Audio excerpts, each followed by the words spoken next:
Bismillahirrahmanirrahim. Assalamu alaikum, dear students.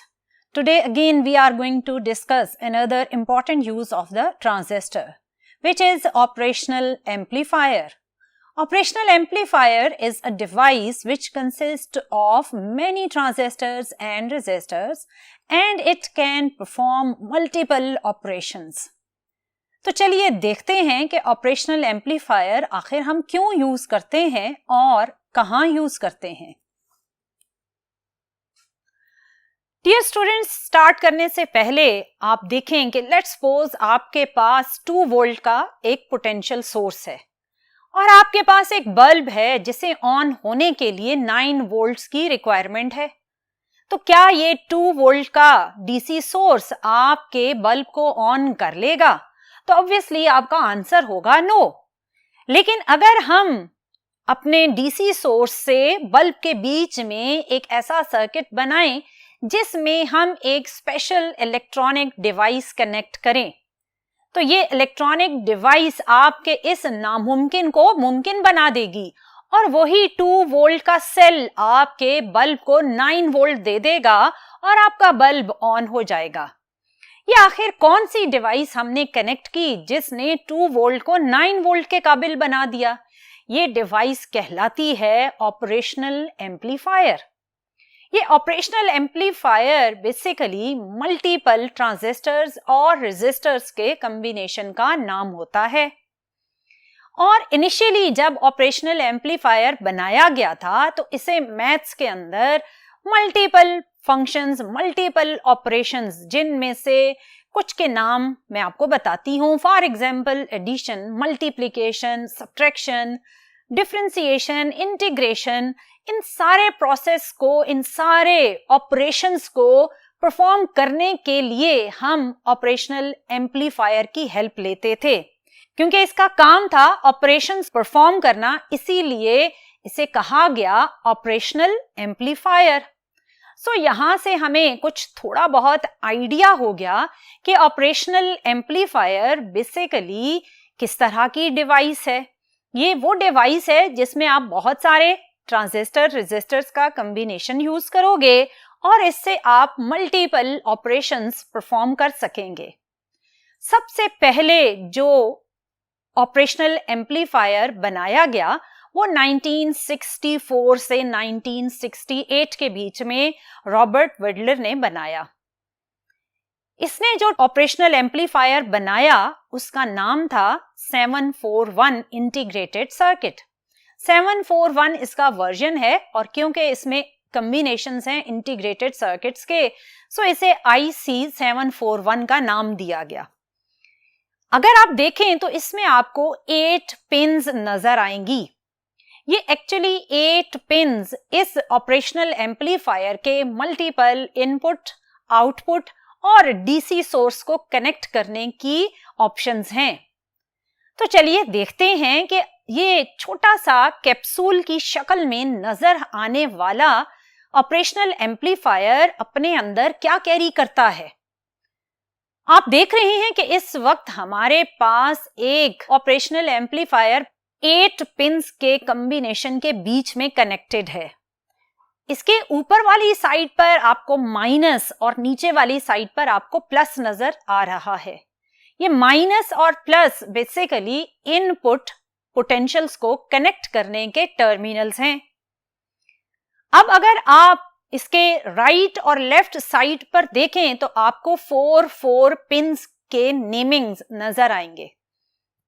जो आपकी pin number 1 है इसे ऑफसेट या नल पिन कहा जाता है. ऑफसेट या नल पिन का मतलब है कि अगर आप इसे यूज नहीं कर रहे हैं ऑपरेशनल एम्पलीफायर को और कुछ वोल्टेजेस ऑफसेट वोल्टेजेस की रेंज में चली जाएं तो उनको नलिफाई करने के लिए, उनके इफेक्ट को जीरो करने के लिए इस पिन की हेल्प ली जाएगी. फिर आपके पास पिन 2 कनेक्टेड है नेगेटिव साइड ऑफ एम्पलीफायर के साथ और ये पिन इंडिकेट करती है इन्वर्टिंग आउटपुट के लिए यूज होने का पर्पस. क्या मतलब? इसका मतलब यह है कि अगर आप इनपुट को आउटपुट पर लेकर जाना चाहते हैं एम्पलीफाई करके और साथ ही आप ये भी चाहते हैं कि आउटपुट पर जब ये इनपुट पहुंचे तो वो 180 डिग्री के फेज शिफ्ट के साथ पहुंचे। तो 180 डिग्री का फेज शिफ्ट जनरेट करने के लिए आप इस पिन नंबर 2 के साथ इनपुट कनेक्ट करोगे। फिर आ जाती है आपकी पिन नंबर 3 जो कि पॉजिटिव टर्मिनल के साथ कनेक्टेड है और इसे कहा जाएगा नॉन इन्वर्टिंग इनपुट टर्मिनल। अब ये वाली पिन अगर आप यूज करते हैं फॉर इनपुट तो आपका मकसद होगा कि आप आउटपुट पर जब सिग्नल लेकर जाएं तो आप सिर्फ उसमें एम्प्लीफिकेशन प्रोड्यूस करें, उसमें 180 डिग्री का फेज शिफ्ट नहीं होना चाहिए। अब आप देख रहे हैं पिन 4 को, पिन 4 आपके नेगेटिव डीसी सोर्स के साथ कनेक्टेड है और अगर आप इंटरनली देखें तो पिन 4 पिन 7 के साथ जाकर ज्वाइन हो रही है और पिन 7 आपका पॉजिटिव डीसी सोर्स है, यानी पिन 4 और पिन 7 आपके डीसी सोर्स के टर्मिनल्स होंगे या पावर सप्लाई के टर्मिनल्स होंगे। फिर आप अगर मूव करते हैं दूसरी साइड पर तो आपको पिन 5 नजर आएगी। अगेन पिन 5 ऑफसेट या नल वोल्टेजेस के पर्पस को सेटिस्फाई करेगी। फिर आ जाएगी आपकी पिन 6 और पिन 6 आपके इंटरनली लगे हुए एम्पलीफायर की आउटपुट को इंडिकेट कर रही है, यानी आउटपुट आप पिन 6 की हेल्प से लेंगे। पिन 6 के बाद पिन 7 का ऑलरेडी मैंने आपको बताया कि पिन 7 किस तरह पिन 4 के साथ इंटरनली कनेक्टेड है और पिन 8 डमी पिन कहलाती है, यानी कभी आपको अगर जरूरत पड़ी किसी और पर्पस के लिए तो आपके पास एक एक्स्ट्रा पिन अवेलेबल होगी। सो ये वो इंटीग्रेटेड 741 एक छोटा सा जो कैप्सूल आपको नजर आ रहा था, ये उसका सारा इंटरनल स्ट्रक्चर है। इस इंटरनल स्ट्रक्चर में आपने देखा कि किस तरह आप इनपुट को कनेक्ट करेंगे और किस पिन को आपने इनपुट के लिए यूज करना है, किस पिन को आपने आउटपुट के लिए यूज करना है और किस पिन को आपने ऑफसेट वोल्टेजेस को कंट्रोल करने के लिए यूज करना है। सो अगर हम इस ओवरऑल इस 8 पिन्स वाले ऑपरेशनल एम्पलीफायर को जर्नलाइज्ड करके देखें तो ये जर्नलाइज्ड फॉर्म में हमें कुछ इस तरह नजर आएगा। ये कहलाता है 5 पिन ऑपरेशनल एम्पलीफायर। ये है वही 8 पिन वाला ही, लेकिन हमने इसमें से जो एक्टिव जो हमने यूज करनी है जर्नली या मोस्टली जो हम पिन्स यूज करते हैं उसके अकॉर्डिंग इसे जर्नली 5 पिन ऑपरेशनल एम्पलीफायर का नाम दिया गया। इसमें अगर आप नेगेटिव साइड पर देखें तो नेगेटिव साइड अगेन वही इन्वर्टिंग आउटपुट को जनरेट करने के लिए यूज होगी। फिर पॉजिटिव अगर आप देख रहे हैं इनपुट पर तो ये आपके पास नॉन इन्वर्टिंग आउटपुट को जनरेट करने के लिए यूज होगी। फिर आपने 2 प्लस VCC और माइनस VCC वाले टर्मिनल्स देखे कि आप कैसे डीसी सोर्स को कनेक्ट करोगे। और फिर 5th वन है आपका आउटपुट का पोटेंशियल कहां से लिया जाएगा। सो ये एक जर्नल फिगर है या अरेंजमेंट है जो आप यूज करते हैं 5 पिन ऑपरेशनल एम्पलीफायर के लिए। अगर आप इसमें नेगेटिव टर्मिनल इनपुट वाला यूज करें तो इनपुट और आउटपुट वेव फॉर्म कुछ इस तरह रिलेटेड होगी। जब आपने नेगेटिव टर्मिनल यूज करना है तो नेगेटिव टर्मिनल के साथ तो आप कनेक्ट करेंगे इनपुट, तो आपको पॉजिटिव टर्मिनल ग्राउंड करना पड़ेगा। सो आपने नेगेटिव के साथ अपना एसी इनपुट कनेक्ट किया। सो आपके दिमाग में होगा कि क्योंकि हम नेगेटिव साइड यूज कर रहे हैं तो अब हमारे 2 मकसद हैं और उनमें से एक तो है इस इनपुट सिग्नल को एम्पलीफाई करना और दूसरा है आउटपुट पर इस सिग्नल का 180 का फेज चेंज लेकर आना। सो आप देखें कि जैसे ही आप इसे इनपुट देंगे तो आउटपुट पर जो वेव फॉर्म बनी उस पर अगर आप गौर करें तो जहां इनपुट का क्रस्ट था हमें वहां ट्रफ नजर आया और जहां इनपुट का ट्रफ था वहां हमें क्रस्ट नजर आ रहा है और सिग्नल एम्पलीफाई भी हो गया है। सो दोनों पर्पस आपके अचीव हुए, amplification and phase change of 180 degree. So अगर आपने negative which means inverting input terminal use किया तो एम्प्लीफिकेशन और 180 का फेज शिफ्ट का पर्पस आपने अचीव कर लिया। अगर आप सिर्फ एम्प्लीफिकेशन चाहते हैं तो फिर ऑब्वियसली आप पॉजिटिव टर्मिनल यूज करेंगे। सो डियर स्टूडेंट्स, जब आपने इनपुट पॉजिटिव टर्मिनल के साथ कनेक्ट करनी है तो आपको नेगेटिव टर्मिनल अब ग्राउंड करना पड़ेगा। सो आपने नेगेटिव टर्मिनल को ग्राउंड किया और पॉजिटिव टर्मिनल के साथ आपने एसी सोर्स कनेक्ट किया। अगर आप आउटपुट वेव फॉर्म पर गौर करें तो आपको सिर्फ और सिर्फ एम्प्लीफिकेशन नजर आएगी। इनपुट का जो क्रस्ट था वो क्रस्ट ही रहा और ट्रफ ही रहा। सो हमारे पास output with respect to input in phase है, यानी 0 डिग्री का फेज शिफ्ट प्रोड्यूस हुआ। There was no phase change in output, only amplification is produced. So यहां तक आपने देखा कि किस तरह आप ऑपरेशनल एम्पलीफायर के 2 इनपुट टर्मिनल से आउटपुट को एम्पलीफाई कर सकते हैं और इसके साथ साथ आप उसमें नेगेटिव वाले इन्वर्टिंग टर्मिनल को यूज करते हुए कैसे आप आउटपुट पर 180 डिग्री का फेज चेंज भी ला सकते हैं। ये सब कुछ हमें नजर आया उस 8 पिन्स वाले छोटे से कैप्सूल की शक्ल में बने हुए इंटीग्रेटेड सर्किट के अंदर, जिसे ऑपरेशनल एम्पलीफायर कहा गया। और आपके कंप्यूटर के अंदर मोस्टली जितने मेजरिंग ऑपरेशंस परफॉर्म होते हैं उनके अंदर आप इंटीग्रेटेड सर्किट 741 को ही यूज करते हैं। 741 इंटीग्रेटेड सर्किट की क्या कैरेक्टरिस्टिक्स थी और ये इतना वाइडली क्यों यूज हुआ, उनको चलें देखते हैं। 741 इंटीग्रेटेड सर्किट एक लो कॉस्ट डिवाइस थी, बहुत ही सस्ती थी। सेकेंडली, इसका साइज बहुत ही छोटा था, सो आप इसे इंटीग्रेटेड सर्किट में इजीली फिट कर सकते थे। और थर्ड वन जो कि बहुत ही इसका इंपॉर्टेंट फंक्शन था वो था कि आप इस 741 इंटीग्रेटेड सर्किट से वैरायटी ऑफ ऑपरेशंस परफॉर्म कर सकते थे, जिनमें मैंने अभी आपको बताया कि कंप्यूटर में होने वाले यूज मेजरिंग सिस्टम्स में आप 741 इंटीग्रेटेड सर्किट को यूज करके addition, subtraction, multiplication, division, differentiation and integration को इंक्लूड करते हुए मल्टीपल मैथमेटिकल ऑपरेशंस परफॉर्म कर सकते हैं। सो आपकी इन क्वालिटीज की वजह से इंटीग्रेटेड सर्किट 741 बहुत ज्यादा यूज होने लग गया। और इस इंटीग्रेटेड सर्किट को मजीद स्टडी करने के लिए हम ऑपरेशनल एम्पलीफायर के अंदर लगे हुए रेजिस्टेंस के बिहेवियर को भी जरा देखते हैं।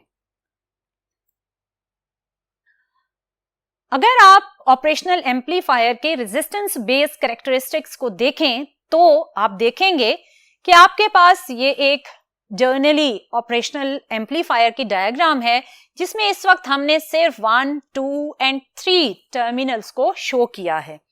इस नेगेटिव और पॉजिटिव की डिटेल मैंने अभी आपको बताई कि नेगेटिव यूज होगा जब आपने आउटपुट पर एम्पलीफिकेशन के साथ फेज चेंज ऑफ 180 डिग्री लाना है। सो अगर आपने नेगेटिव या पॉजिटिव यूज करना है तो इन दोनों के बीच में फ्लो ऑफ करंट को रोकने के लिए आपने इनके बीच में एक इनपुट रेजिस्टेंस कनेक्ट किया। ये एक हाई रेजिस्टेंस वैल्यू कैरी करता है, इसकी रेजिस्टेंस मेगा ओहम्स में होगी। और ये हाई रेजिस्टेंस इसलिए कनेक्ट किया जाता है कि जब भी आप नेगेटिव को यूज करें तो नेगेटिव पर यूज होने वाला जो पोटेंशियल या करंट है वो इस हाई रेजिस्टेंस की वजह से स्टॉप हो जाएगा इनके आपस में फ्लो से, यानी नेगेटिव साइड से पॉजिटिव साइड की तरफ करंट फ्लो नहीं करेगा। और अगर आप पॉजिटिव टर्मिनल यूज कर रहे हैं तो पॉजिटिव से नेगेटिव की तरफ करंट फ्लो नहीं करेगा। इस मकसद के लिए हम हाई रेजिस्टेंस बीच में कनेक्ट करते हैं। सो इनपुट टर्मिनल्स पर करंट फ्लो को रोकने के लिए हाई रेजिस्टेंस यूज किया जाता है। सो ये आपका फर्स्ट कैरेक्टरिस्टिक्स है, which is input resistance. So input resistance is connected between the two input terminals and the input resistance has very high value. This input resistance will stop the flow of current between two input terminals.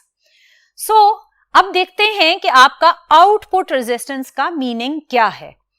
जहां पर आपने output potential को receive करना है वहां पर आप internally एक छोटा सा स्मॉल वैल्यू रेजिस्टेंस कनेक्ट करके इस टर्मिनल को ग्राउंड कर देंगे. अब हमने इसकी वैल्यू कम क्यों लगाई और इसका मकसद क्या है? क्योंकि आपका ऑपरेशनल एम्पलीफायर बहुत ज्यादा एम्पलीफिकेशन प्रोड्यूस कर रहा होता है.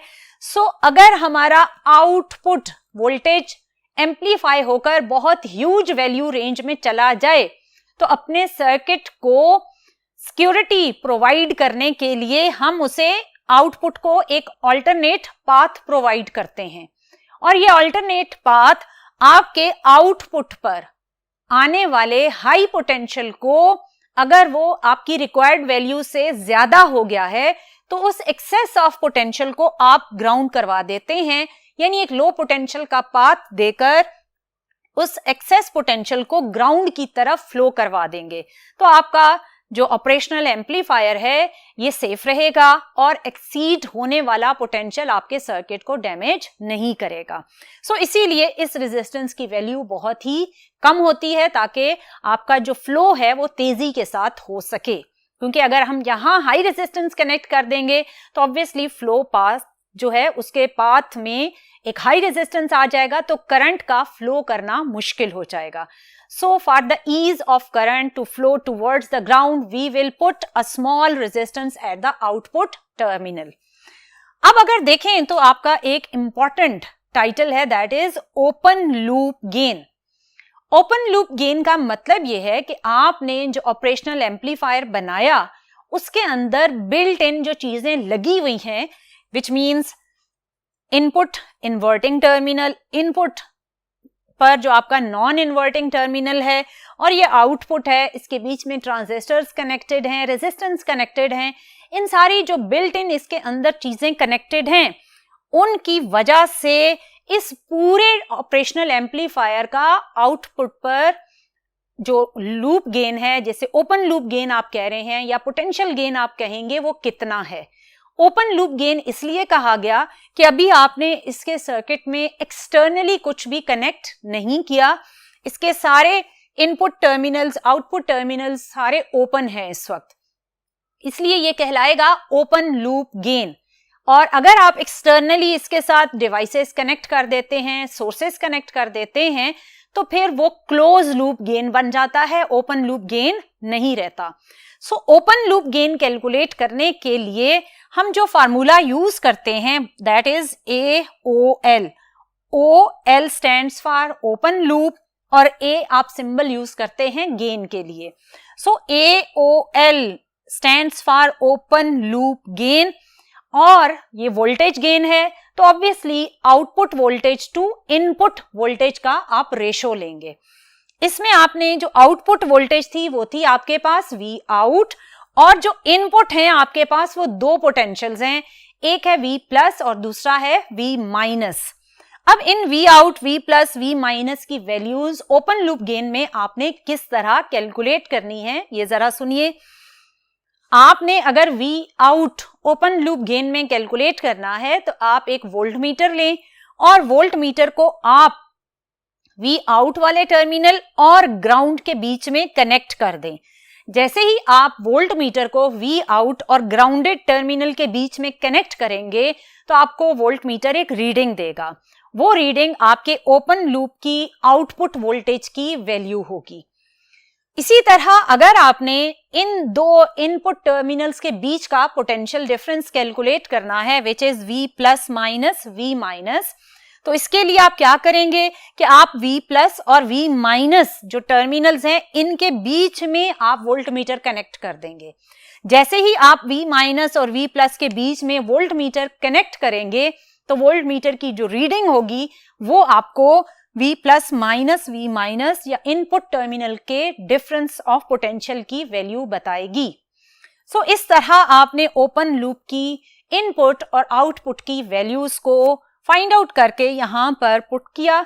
जैसे ही आप वी आउट और V in for the given operational amplifier put करेंगे तो आपको ओपन लूप गेन की वैल्यू मिलेगी। और एक टिपिकल जो ओपन लूप गेन होता है नॉर्मली ट्रांजिस्टर ऑपरेशनल एम्पलीफायर में, उसकी वैल्यू होती है 10 टू पावर 5 से 10 टू पावर 6 तक। ये तकरीबन 1 लाख से भी ज्यादा ओपन लूप गेन है। इतना बड़ा ओपन लूप गेन आने की क्या रीजन है? उसकी रीजन है इनपुट के पोटेंशियल की बहुत ही लो वैल्यू, क्योंकि आपका इनपुट वी इनपुट आपके डिनोमिनेटर में है। सो जितना ये कम होगा ओपन लूप गेन की वैल्यू उतनी ही ज्यादा हो जाएगी। और ये इतना कम क्यों होता है कि open loop gain 10 to power 5 to 10 to power 6 की वैल्यू तक पहुंच जाता है? इसकी वजह यह है कि जब आपने इसको बनाया था ऑपरेशनल एम्पलीफायर को, तो आपने देखा कि आपने इनपुट पर जो रेजिस्टेंस कनेक्ट किया है उस रेजिस्टेंस की वैल्यू डियर स्टूडेंट्स बहुत बड़ी आपने कनेक्ट की थी। जब आपने रेजिस्टेंस बहुत हाई लगाया तो ऑब्वियसली आपके माइनस और प्लस टर्मिनल के बीच में करंट क्या हो जाएगी? करंट अप्रोक्सीमेटली 0 हो जाएगी। और जैसे ही करंट की वैल्यू 0 हुई तो ओम्स लॉ ने हमें यह बताया कि V is equal to I R. R in तो आपके पास मैक्सिमम था, लेकिन करंट की वैल्यू क्या थी? बहुत ही कम थी। सो करंट की वैल्यू कम होने की वजह से इनपुट पोटेंशियल बहुत ही स्मॉल रेंज में चला जाएगा। और जैसे ही आपका V इन लो वैल्यूज में गया तो ओपन लूप गेन बहुत ही हाई हो जाएगा। सो आपने इसकी कंस्ट्रक्शन ही इस तरह की कि इनपुट पर हाई रेजिस्टेंस से आपको जो बेनिफिट हुआ वो ये हुआ कि इनपुट पर आने वाला पोटेंशियल बहुत ही कम हो गया। और दूसरा हमें ये फायदा हुआ कि अगर आप इन्वर्टिंग टर्मिनल यूज कर रहे हैं तो इन्वर्टिंग टर्मिनल और नॉन इन्वर्टिंग टर्मिनल के बीच में करंट या पोटेंशियल का मिक्सिंग नहीं होता। हाई रेजिस्टेंस उस करंट को ब्लॉक कर देता है। सो आपने देखा कि किस तरह आप ऑपरेशनल एम्पलीफायर की हेल्प से एक huge open loop gain generate कर सकते हैं। सो एक बहुत बड़ा सर्किट बनाने की बजाय ऑपरेशनल एम्पलीफायर ने आपको एक बहुत ही बड़ा एडवांटेज दिया। और वो ये दिया कि आपने एक छोटे से कैप्सूल के अंदर एक ऐसी सर्किट अरेंजमेंट बना डाली जिसने आपको multiple functions with in seconds करके दिखाए। सो डियर स्टूडेंट्स, यहां तक तो था कि किस तरह आप ट्रांजिस्टर्स और रेजिस्टर के कॉम्बिनेशन से ऑपरेशनल एम्पलीफायर बनाकर अपने कंप्यूटर और डिफरेंट डिजिटल सर्किट्स में मैथमेटिकल ऑपरेशंस को बहुत ही आसानी के साथ परफॉर्म कर सकते हैं। मजीद जानेंगे कि ट्रांजिस्टर्स को हम किस तरह और कहां, और इसी ऑपरेशनल एम्पलीफायर को भी इन्वर्टिंग और नॉन इन्वर्टिंग बिहेवियर में हम कैसे मजीद इंफॉर्मेशन इसमें से गेन कर सकते हैं। सो वो जानने के लिए हम नेक्स्ट लेक्चर में मिलेंगे। टिल देन, अल्लाह हाफिज।